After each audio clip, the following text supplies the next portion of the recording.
Bienvenidos a este seminario que sobre estrategias de seguridad organiza la Escuela de Gobierno y Transformación Pública del Tecnológico de Monterrey. En nombre de la Cátedra Latinoamericana de Ciudadanía les damos una cordial bienvenida. Me complace dirigirles por esta vía unas palabras introductorias al tema. Hablar de seguridad ciudadana es hablar de cómo enfrentar problemas tan complejos como la criminalidad, la violencia, el vandalismo, en fin, todo aquello que afecta sensiblemente la convivencia ciudadana. Hablamos de ello porque, desafortunadamente, vivimos en un entorno violento. La violencia es la gran epidemia que ha venido golpeando a América Latina desde hace ya un par de décadas. En la década anterior, por ejemplo, la región perdió más de 1 millón de personas por homicidios dolosos, es decir, 100.000 vidas humanas por año. Y se espera que para la presente década el número alcance el 1,5 millones de vidas humanas perdidas. El drama de la violencia es muy particular de nuestra región. Mientras en el resto de las regiones del mundo la tasa de homicidios se ha tendido a reducir en los últimos años, en América Latina más bien crece y crece a una velocidad considerable. El problema es más dramático aún, porque la violencia se ensaña de manera particular con la población más joven de nuestros países, que es el más valioso activo que tenemos. Para nuestros jóvenes, el riesgo de ser víctima de un homicidio doloso es más del doble que para el resto de la población. Pero además son los jóvenes quienes en un porcentaje especialmente alto están actuando como ofensores y llenando las cárceles de nuestros países. Es decir, que estamos condenando a nuestros jóvenes o a terminar sus días prematuramente en un cementerio como víctimas de la violencia o en una cárcel como perpetradores de la misma. Existen otros efectos de la violencia criminal que resultan igualmente preocupantes. Por ejemplo, se extraen recursos para atender las consecuencias de la inseguridad en cantidades que en algunos países alcanzan hasta el 10% del Producto Interno Bruto. Ciudades o naciones enteras experimentan drásticas caídas en el turismo o en los flujos de inversión ante la embestida de la criminalidad, lo cual frena el crecimiento y resta competitividad a sus economías. La desconfianza y el temor se apoderan de los ciudadanos, debilitando el capital social y nuestra capacidad de colaborar y trabajar juntos, una de las fortalezas que hemos tenido en el desarrollo latinoamericano. Como corolario de este cúmulo de afectaciones, las instituciones públicas terminan siendo blanco de críticas y descontento por parte de los ciudadanos. Esto hace que se incentiven respuestas fuera del marco de la ley, poniendo en riesgo el Estado de Derecho en la región y deslegitimando aún más nuestras instituciones democráticas. Desafortunadamente, por mucho tiempo las respuestas que predominaron ante el problema de la inseguridad ciudadana, lejos de brindar soluciones, agravaron más bien el problema. Fueron respuestas a partir de un enfoque muy simplista del problema, cargadas de emotividad más que de racionalidad y que inspiraron respuestas fundamentalmente reactivas y represivas. Se pensó que con tirar los ejércitos a la calle, a patrullar, con agravar las penas o penalizar más conductas, con disminuir las edades de responsabilidad penal y meter más gente a la cárcel, el problema se iba a solucionar. Eso no fue así. El crecimiento de las tasas de criminalidad en muchos de los países que intentaron ese tipo de recetas nos confirman precisamente su fracaso. Además de ese tipo de acciones que les estaba narrando y que más bien agravaron el problema de la criminalidad, las mismas propiciaron actitudes muy laxas por parte de autoridades en materia de derechos humanos, de observación de garantías individuales y respeto del Estado de Derecho. Y es que la seguridad debemos concebirla también como aquella condición necesaria para el despliegue de las libertades públicas y de los derechos ciudadanos, lo cual, en consecuencia, nos conduce a la necesidad de diseñar y ejecutar políticas públicas que, a la vez que respondan a los retos de la violencia y de la criminalidad, permitan a su vez fortalecer y no debilitar la democracia. Es decir, que nos tiene que preocupar no solamente el diseño de políticas públicas eficaces a efectos de solucionar el problema, sino políticas apegadas al Estado de Derecho. Afortunadamente, debemos admitir que algo ha venido cambiando en los últimos años, y para bien. Se observan avances en el debate público sobre el tema, en los enfoques con que se aborda el problema y en la naturaleza de las medidas que empiezan a tomar fuerza para enfrentar el mismo. Se registran también en nuestra región experiencias exitosas que han logrado contener y revertir el avance de la violencia criminal, especialmente en el nivel subnacional. Entre algunas de las experiencias exitosas que podemos mencionar están las de Medellín, Cali o Bogotá en Colombia, las de Minas Gerais en Brasil, las de algunos lugares como Ciudad Juárez en México. Vemos también casos de caídas sensibles en cierto tipo de delitos a nivel nacional, como el caso de los femicidios en Costa Rica entre el 2010 y 2013. Ahora bien, ¿qué es lo que se ha hecho en todos estos escenarios y otros más que no he citado aquí para conseguir esos resultados que parecen promisorios? De eso precisamente se trata este seminario, de identificar estrategias y herramientas efectivas en materia de seguridad ciudadana. Sin pretender adelantar todo el contenido que será desarrollado a lo largo de esta actividad, me atrevería a citar algunos de los elementos claves que han permitido diseñar y ejecutar estrategias de seguridad ciudadana exitosas. El primer elemento a destacar es que todas estas experiencias exitosas se han fundamentado en enfoques centrados en la prevención y tratamiento de las causas de la violencia, ya sea prevención de carácter primario, secundario o terciario. No quiero con esto sugerir que las acciones de control y sanción no son importantes. Es claro que no podemos tolerar la impunidad y una vez que un crimen ha sido cometido, debemos hacer todo lo posible porque el mismo no se quede sin castigo.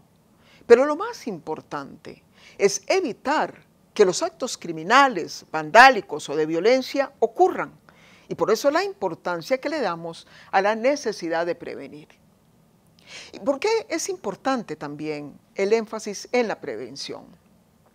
Porque las causas de la violencia generalmente están asociadas a factores y circunstancias de tipo personal, familiar, ambiental y social, y que podemos tratar de neutralizar o cambiar.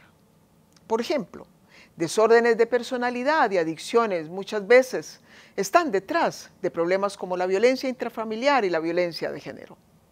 Familias disfuncionales explican los temas de niños maltratados o de jóvenes con cuadros en riesgo social. Entornos degradados y hostiles propician el pandillaje, el vandalismo y la agresión. La exclusión social que golpea especialmente a los jóvenes que no tienen acceso ni a la educación ni al trabajo, los expone al riesgo de la criminalización.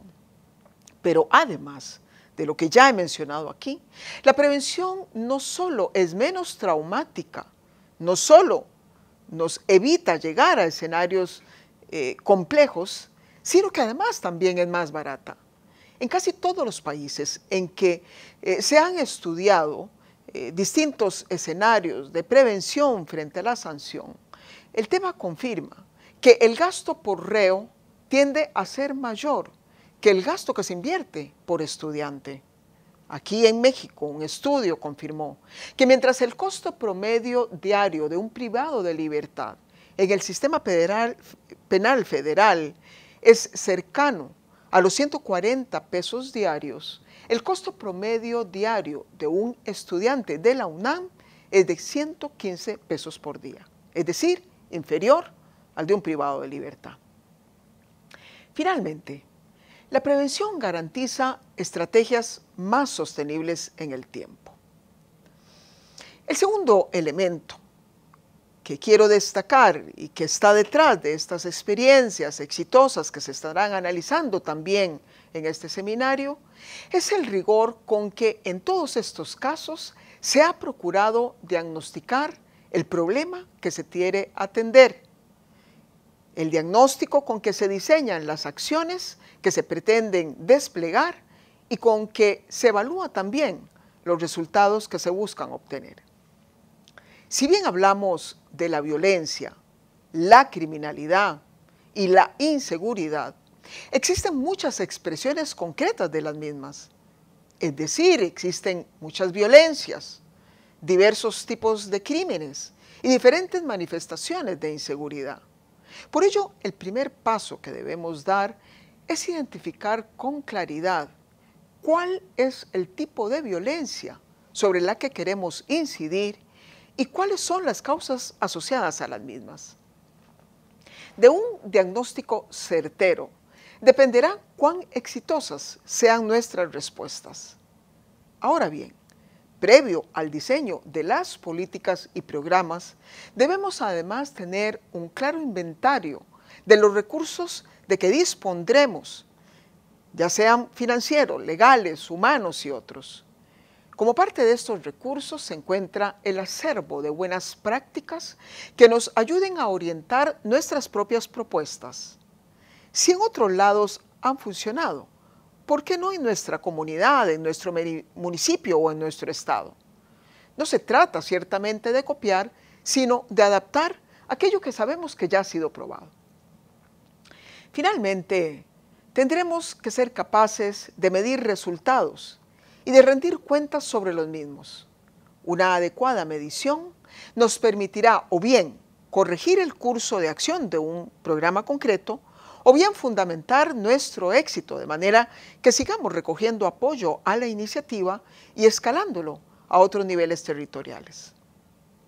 El tercer elemento a los que ya he mencionado y que quiero destacar en esta ocasión es la acción de naturaleza interinstitucional y complementaria que se tiene que producir a la hora de desplegar políticas públicas en esta materia y que a su vez exigen un liderazgo exitoso. La naturaleza multicausal de los problemas de la violencia y la criminalidad obligan a diseñar intervenciones con la participación de actores diversos, tanto institucionales como económicos y sociales, lo que a su vez exige el diseño de estrategias concertadas, con objetivos compartidos, con una clara asignación de responsabilidades y, por sobre todo, con un liderazgo que permita la exitosa coordinación de los participantes en el proceso. Cuando dichas estrategias se aplican en el plano nacional, se acostumbra a que un funcionario de alto rango del gabinete coordine el proceso. Cuando se aplica en el plano subnacional, la coordinación de estas políticas tiende a recaer en el gobernador o el alcalde. Y cuando son estrategias en espacios más acotados, es usual que el jefe de policía o un responsable de los temas de la prevención asuman esa función. El papel de la sociedad civil organizada o de la comunidad resulta fundamental en estos procesos de diseño y ejecución de las estrategias de seguridad ciudadana. La participación de los ciudadanos ayuda a validar dichas estrategias y a garantizar una más efectiva ejecución. La importancia de estrategias concertadas y de acción interinstitucional es aún mayor cuando hablamos de acciones de control, de investigación y de sanción.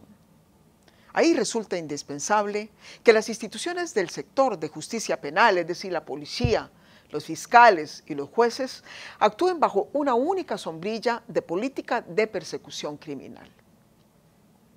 En este seminario, ustedes tendrán una excelente oportunidad de explorar de manera aplicada estos elementos de los que he hablado acá y otros relativos al diseño y ejecución de estrategias de seguridad ciudadana. Abordarán temas como el desafío que la seguridad ciudadana supone en contextos urbanos, especialmente complejos como los que encontramos en México, hasta estrategias y herramientas para echar a andar procesos de diagnóstico y de programas de prevención. Detrás de los conocimientos que ustedes recibirán, estará constantemente presente nuestro llamado a la necesidad de la prevención. Decía Gandhi que la humanidad no puede liberarse de la violencia más que por medio de la no violencia.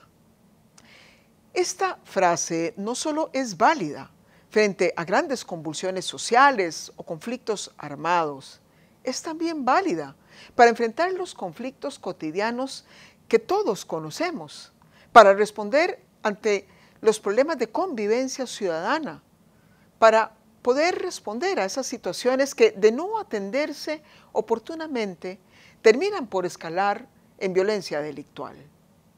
Después de tantos proyectos que, en materia de seguridad ciudadana, me ha correspondido ejecutar y evaluar a lo largo de mi carrera profesional, no tengo la menor duda de que la mejor manera de que América Latina se libere de la violencia es por medio de la respuesta no violenta que nos da la prevención.